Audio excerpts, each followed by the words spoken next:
So dear student, आज जो हम लोग स्टडी करने वाले हैं क्लास 11th के लिए वो है हमारा डायमेंशनल एनालिसिस।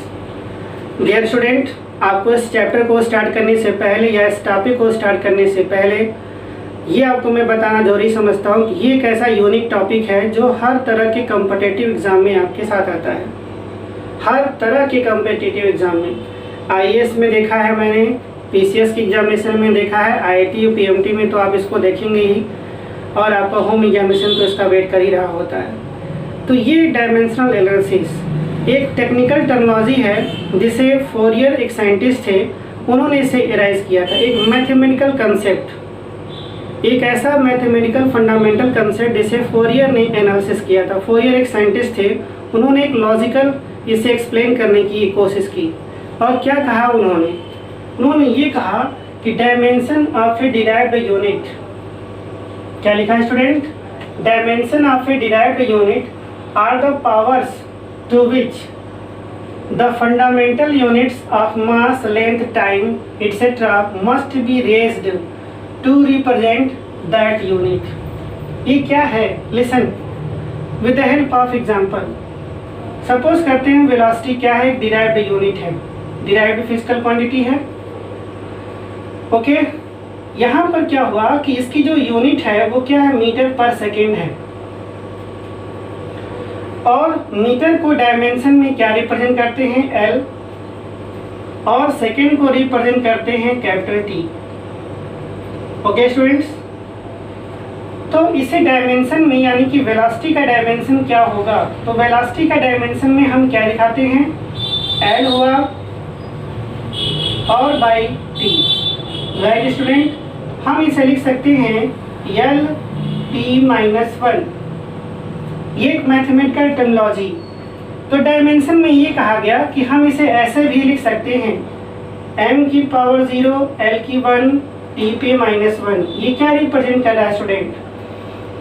कि वेलोसिटी का जो डायमेंशन है, the dimension of velocity, the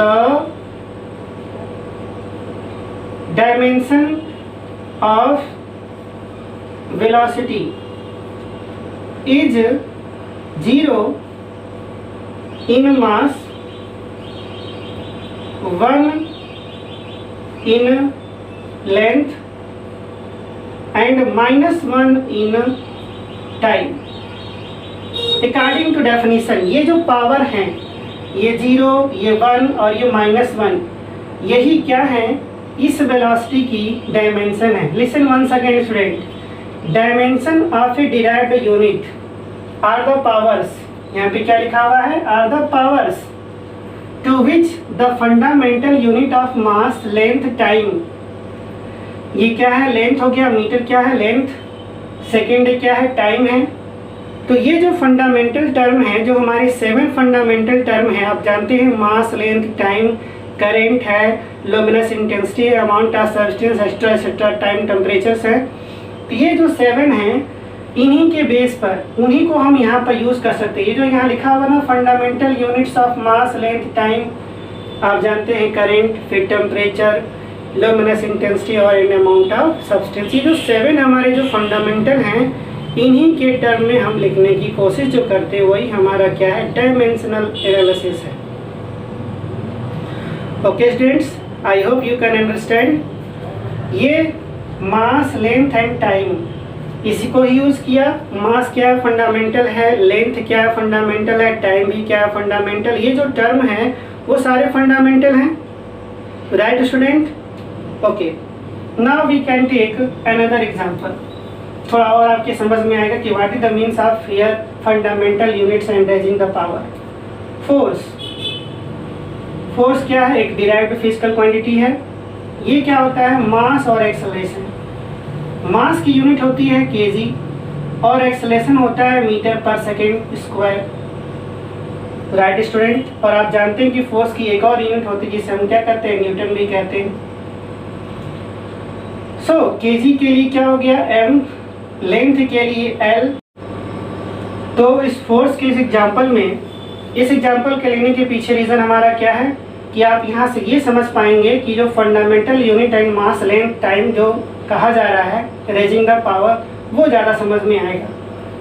तो फोर्स की यूनिट क्या होती है? न्यूटन। तो न्यूटन का तो डायमेंशन हम लिख नहीं सकते, तो न्यूटन को हम उसके फंडामेंटल टर्म में चेंज कर देंगे। फंडामेंटल मीन्स मास को केजी में, एक्सलेशन को मीटर पर सेकेंड स्क्वायर में रिप्रेजेंट कर दिया, और फिर हम यूज़ कर रहे हैं किसका represent? Capital M. Length mass को ये हो गया, मीटर को एल में, और टाइम को मैंने टी में रिप्रेजेंट किया और स्क्वायर लगा दिया। अब हम इसे फाइनली क्या लिख सकते हैं? एम पे 1, एल पे 1, टी पे -2। Right student? इसका मतलब ये हो गया कि फोर्स का डायमेंशन क्या है, यानी कि the dimension of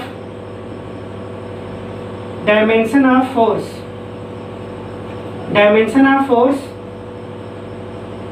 1 in mass, 1 in length, -2 in time. Okay student, ये मतलब है डायमेंशन का। ये वो मैसेज था जो फोरियर फॉरवर्ड करना चाहते थे, एक फंडामेंटल टर्म और एक फंडामेंटल कंसेप्ट की तरफ से। ओके स्टूडेंट, अब हम बात करते हैं डायमेंशनल इक्वेशन की। ओके, ये क्या है? अगर हमने ये जो रिप्रेजेंट किया है m या t पे -2, ये क्या फोर्स की डायमेंशन हो गई। अगर हम इसे क्या कहते हैं, ये जो लिखने का जो तरीका है वो डायमेंशनल क्या हो गया? फार्मूला हो गया। इसे हम क्या कहते हैं? डायमेंशनल फार्मूला कहते हैं। बट अगर हम इक्वेशन की बात करें तो इक्वेशन में क्या हो जाता है कि हम यहाँ लिखेंगे F यानी कि फोर्स, और फिर लिखेंगे m l t पे -2। ये जो तरीका है लिखने का वो हो जाएगा हमारा डायमेंशनल इक्वेशन। और अगर हम सिर्फ ऐसे रिप्रेजेंट करते हैं तो ये हो जाता है dimensional formula. Okay students, always keep in the mind. तो उम्मीद करता हूँ कि आपको ये raise to the represent that unit आपके समझ में आ जाएगी, क्योंकि जो फंडामेंटल है उस पर जो पावर होते हैं उन्हीं को ही हम क्या कहते हैं? Dimension of that physical quantity. Okay students, now यहाँ बोर्ड पे मैंने लिखा हुआ है डायमेंशनल कांस्टेंट, लिखा है डायमेंशनल वेरिएबल, फिर लिखा है dimensionless constant and dimensionless variable. बात करते हैं डायमेंशनल कांस्टेंट की, यानी कुछ ऐसे भी फिजिकल क्वांटिटी हैं जिनके डायमेंशन होते हैं बट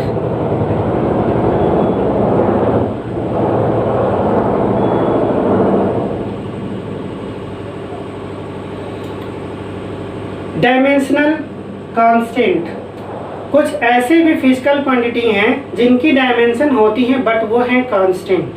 कैसे? F is equal to G m1 m2 by r square. ये जी क्या है? ग्रेविटेशनल कांस्टेंट है, बट इसकी डायमेंशन होती है, इसकी वैल्यू फिक्स होती है। Dear student, I am talking about that constant जिनकी वैल्यू फिक्स होती है, बट वो एक फिजिकल क्वांटिटी है और उनकी डायमेंशन होती है। तो यहाँ जी का डायमेंशन क्या हो जाएगा? G is equal to F R square by m1 m2। So force का डायमेंशन क्या है? m l t पे -2, l स्क्वायर हो जाएगा r स्क्वायर के लिए, मास का क्या हो जाएगा? m पे 2। राइट स्टूडेंट, अब ये हो गया दिस। अब हम इसके बाद क्या करते हैं? इसे सॉल्व कर लेते हैं। ये हो जाएगा m-1 l पे 3 एंड t पे -2। ये ऊपर जाके जब m से सॉल्व करेंगे तो ये -1 हो जाएगा। यानी हम ये समझाना चाहते हैं इस एग्जांपल से कि कुछ ऐसी फिजिकल क्वांटिटी हैं जिनकी डायमेंशन होती है बट उनकी वैल्यू कांस्टेंट होती है। ओके, जैसे बोल्ट्जमैन कांस्टेंट, प्लैंक कांस्टेंट, अभी बहुत सारे मिलेंगे आपको। अब हम बात करते हैं डायमेंशनल वेरिएबल की। Dimensional variable means velocity. जैसे जितनी भी फिजिकल क्वांटिटी हैं, ओके, मास हुआ, फोर्स हुआ, डेंसिटी हुआ, बहुत सारी फिजिकल क्वांटिटी जिनकी वैल्यू अलग अलग होती है। यानी वेलोसिटी कभी एक जैसा नहीं हो सकता, वेलोसिटी हमेशा बदलता है। ओके, यानी ऐसी फिजिकल क्वांटिटी जिनकी वैल्यू फिक्स नहीं होती, उनके डायमेंशन को हम क्या कहते हैं? डायमेंशनल वेरिएबल्स कहते हैं। यानी ऐसी फिजिकल क्वांटिटी किस नाम से जानी जाती है? डायमेंशनल वेरिएबल के नाम से जानी जाती है। Okay student, now dimension less constant की बात करते हैं। तो ये डायमेंशन लेस कांस्टेंट क्या है कि इनके डायमेंशन होते ही नहीं, डायमेंशन लेस, डायमेंशन नहीं होता बट वो है कांस्टेंट।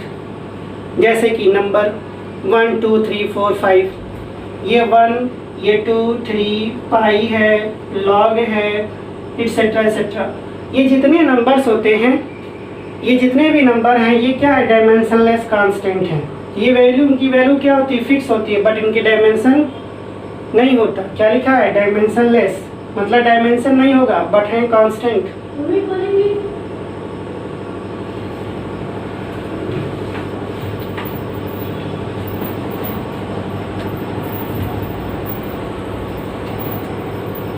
डायमेंशन लेस वेरिएबल जैसे कि एंगल, एंगल की वैल्यू फिक्स होती है ना, एंगल अलग अलग होते हैं, जैसे 30 degree, 45 degree, 60 degree, like this, but इनकी डायमेंशन नहीं होता। क्यों नहीं होता, क्योंकि एंगल इज इक्वल टू क्या होता है, आर्क अपॉन रेडियस।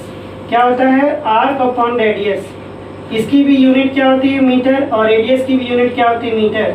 ये रेशियो क्या है, डायमेंशन लेस हो गई, बट इनकी वैल्यू क्या अलग अलग होती है, इसीलिए हम क्या कहते हैं, इसे डायमेंशन लेस कहते हैं। बट ये क्या है, वेरिएबल्स हैं।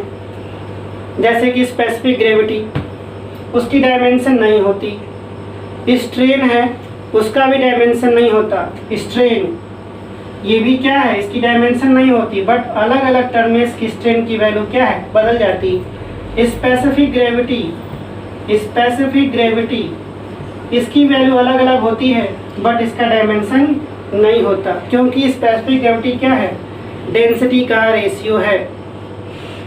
ओके स्टूडेंट्स, उम्मीद करते हैं कि ये डायमेंशन का ये इंट्रोडक्शन, साथ में उसकी डेफिनेशन, उसके एप्लीकेशन, उसके फॉर्मूले, और ये चारों part, dimensional constant, dimensional variable, dimensionless constant and dimensionless variable, आपकी समझ में आया होगा। So dear students, I hope you can enjoy this topic and lecture, and one thing is always, you can always know that कि जब भी घर से बाहर निकले मास्क पहने, सोशल डिस्टेंसिंग को फॉलो करें, एंड हाथ को क्या करें, समय समय पर सैनिटाइज करें। Thank you students.